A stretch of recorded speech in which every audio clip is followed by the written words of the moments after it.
নমস্কাৰ এটি most important ভিডিঅ'লৈ সকলোকে স্বাগতম জনাইছোঁ আপোনালোকে চাই আছে বিশ্বাসী বন্ধুৰ কাৰেণ্ট এফেয়াৰ্ছ সিৰিজ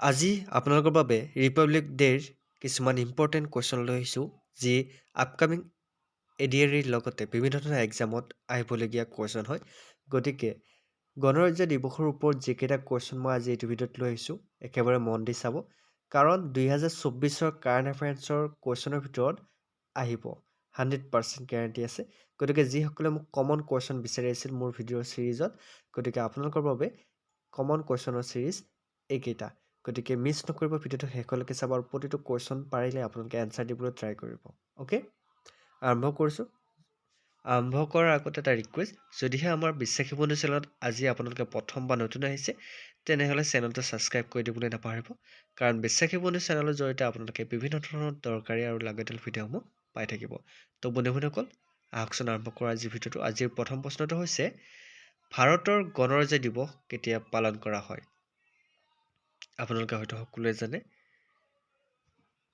কেতিয়া পালন কৰা হয় বাৰু য়েছ শুদ্ধ উত্তৰটো হৈছে 26 জানুৱাৰী গতিকে অহা কাইলৈ 26 জানুৱাৰী মই ভিডিঅ'টো 25 জানুৱাৰী তাৰিখে আপলোড দিছোঁ আপোনালোকে 26 জানুৱাৰী তাৰিখে পাব গতিকে সকলোকে মই ৰিপাব্লিক ডে বা গণৰাজ্য দিৱসৰ আন্তৰিক শুভেচ্ছা জ্ঞাপন কৰিছোঁ সকলোৱে যাতে নতুনকৈ কিবা এটা কৰিব পাৰে দেশৰ হৈ তাৰ কামনা কৰিছোঁ নেক্সট কুৱেশ্যন নম্বৰ 2 বহুত ইম্পৰ্টেণ্ট কুৱেশ্যন হয় দেই কুৱেশ্যনকেইটা আপোনালোকে নেগলেক্ট নকৰিব মই ভিডিঅ'টো আপোনালোকে চাওক আপোনালোকৰ কাৰণে মই 11:37ত ভিডিঅ' বনাইছোঁ গতিকে কিমান ইম্পৰ্টেণ্ট হ'ব লাগিব এবাৰ অনুমান কৰক নেক্সট কুৱেশ্যন নম্বৰ 2 1950 চনত গণৰাজ্য দিৱসৰ পেৰেডত প্ৰথম মুখ্য অতিথি কোন আছিল বহুত ইম্পৰ্টেণ্ট কুৱেশ্যন হয় মই যোৱাকালি কমিউনিটি পোষ্টত দিছোঁ এইটো কুৱেশ্যন অলৰেডি যিসকলে মোৰ কমিউনিটি পোষ্টবিলাক চেক কৰে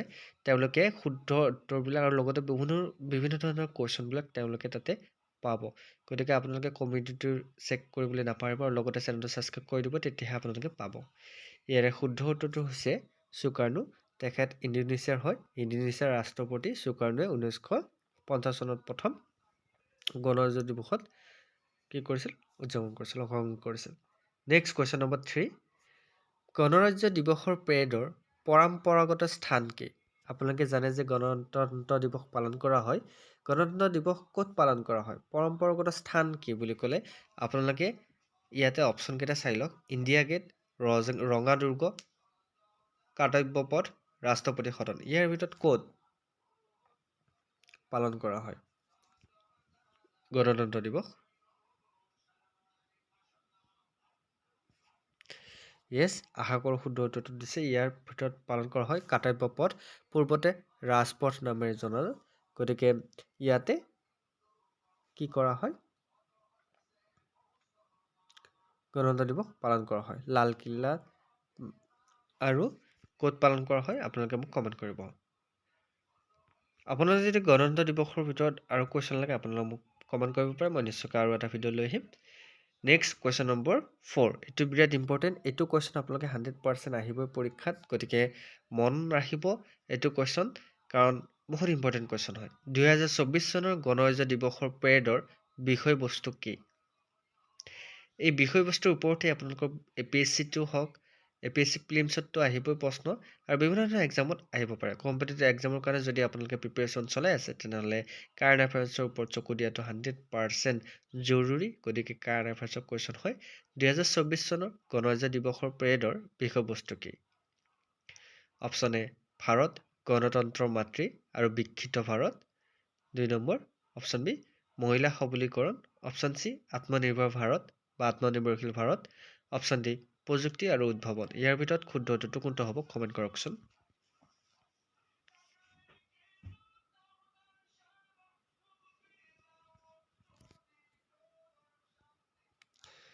ইয়াৰ ভিতৰত শুদ্ধ উত্তৰটো হৈছে ভাৰত গণতন্ত্ৰৰ মাতৃ আৰু বিকশিত Bharat option A is right answer গতিকে মনত থাকিব এইটো হ'ল আমাৰ বিষয়বস্তু 2024 গণতন্ত্ৰ দিৱসৰ নেক্সট কুৱেশ্যন নম্বৰ 6 কিমান বছৰ ভাৰতে গণৰাজ্য দিৱস পালন কৰিছে এতিয়ালৈকে ভাৰতে কিমান সংখ্যক গণৰাজ্য দিৱস পালন কৰিব বা পালন কৰিছে।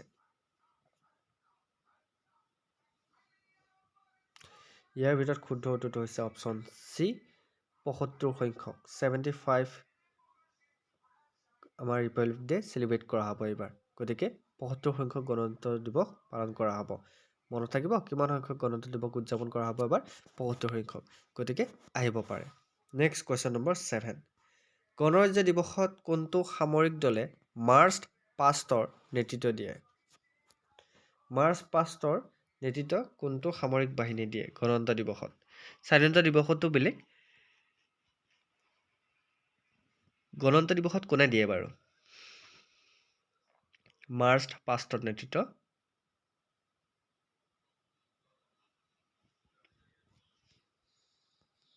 শুদ্ধ উত্তৰটো হৈছে পদাতিক বাহিনীয়ে। Option A is a right answer. পদাতিক বাহিনীয়ে মাৰ্চ পাষ্টৰ নেতৃত্ব দিয়ে।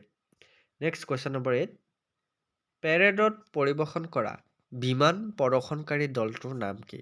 আপোনালোকে জানে যে গণতন্ত্ৰ দিৱসত পেৰেড হয়। এই পেৰেডত বিমান প্ৰদৰ্শন কৰা হয় আৰু বিমান প্ৰদৰ্শনকাৰী দলটোৰ নাম কি বাৰু? যিকেইটা কুৱেশ্যন আহি আছে আপোনালোকে ক'ব নোৱাৰে যে এইকেইটা কুৱেশ্যন পৰীক্ষাত নাহিব। 100% কমন কুৱেশ্যন হয়। অ'কে, ইয়াৰ ভিতৰত শুদ্ধ উত্তৰটো হৈছে সূৰ্য কিৰণ।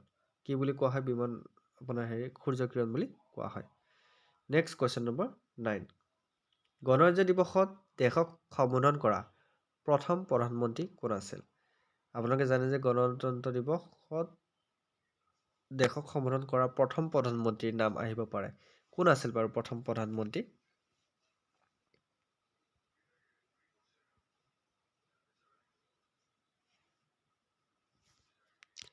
শুদ্ধ উত্তৰটো হৈছে জৱাহৰলাল নেহৰু আছিল প্ৰথম প্ৰধানমন্ত্ৰী। অ'কে, নেক্সট কুৱেশ্যন নম্বৰ 10 অনুষ্ঠানৰ সময়ত 21 বন্দুকৰ চেলুটৰ তাৎপৰ্য কি? 21 টপকী চালামী বুলি কয় যে এই গণতন্ত্ৰ দিৱসত যে 21 বন্দুকৰ চেলুট দিয়া হয় বা চালামী দিয়া হয় 21 টপকী চালামী। 21 টপকী চালামী বা 21 বন্দুকৰ চেলুটৰ তাৎপৰ্য কি? কওকচোন। 21 टपों सलामी क्यों देते हैं? बहुत इंपॉर्टेंट क्वेश्चन। हिंदी में बोले तो गणतंत्र दिवस में 21 टपों की सलामी का तात्पर्य क्या है? আহিব পাৰে কেতিয়াবা পৰীক্ষাত।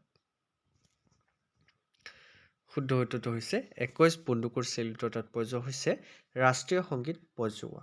Okay, option C is right answer. Next question number 11 উদযাপনৰ সময়ত বিশিষ্টভাৱে প্ৰদৰ্শিত জাতীয় ফুলৰ নাম কি? উদযাপনৰ সময়ত বিশিষ্টভাৱে প্ৰদৰ্শিত জাতীয় ফুলৰ নাম কি? বহুত ইম্পৰ্টেণ্ট কুৱেশ্যন। যেতিয়া আপোনালোকে যদি এতিয়ালৈকে ভিডিঅ'টো চাই আছে তেনেহ'লে এটা ছাবস্ক্ৰাইব কৰি দিব। ছাবস্ক্ৰাইব কৰিলে বেছি সময় নাযায়, কাৰণ ছাবস্ক্ৰাইবটো কৰিলে আমাৰো ভাল লাগে, আমাৰো সদস্য বাঢ়িল বুলি আমাৰো মনটো ভাল লাগে। গতিকে ভিডিঅ' আনিবলৈ প্ৰেৰণা হয়।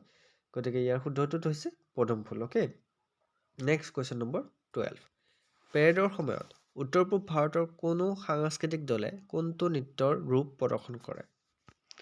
পেৰেডৰ সময়ত উত্তৰ পূব ভাৰতৰ কোনো সাংস্কৃতিক দলে কোনটো নৃত্যৰ ৰূপ প্ৰদৰ্শন কৰে গণতন্ত্ৰ দিৱসত?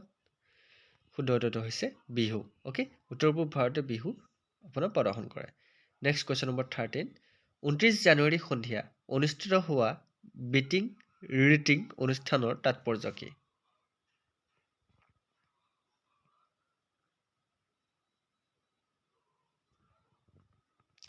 শুদ্ধ উত্তৰটো হৈছে গণৰাজ্য দিৱস উদযাপনৰ অন্ত।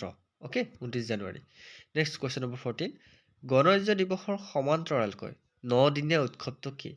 গণৰাজ্য দিৱসৰ নিচিনাই সমান্তৰালভাৱে এটা উৎসৱ আছে, 9 দিন পালন কৰা হয়। এই উৎসৱটো কি নামেৰে জনা যায়?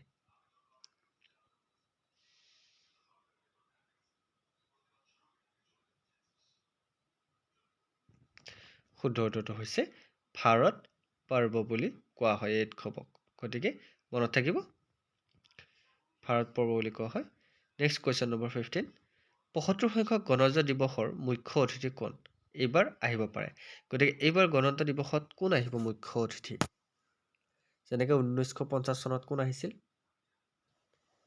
ইণ্ডোনেছিয়াৰ ৰাষ্ট্ৰপতি আহিছিল নে প্ৰধানমন্ত্ৰী আহিছিল? ঠিক তেনেকৈ এইবাৰ ৭৫ সংখ্যক গণৰাজ্য দিৱসৰ মুখ্য অতিথি কোন বাৰু কওকচোন।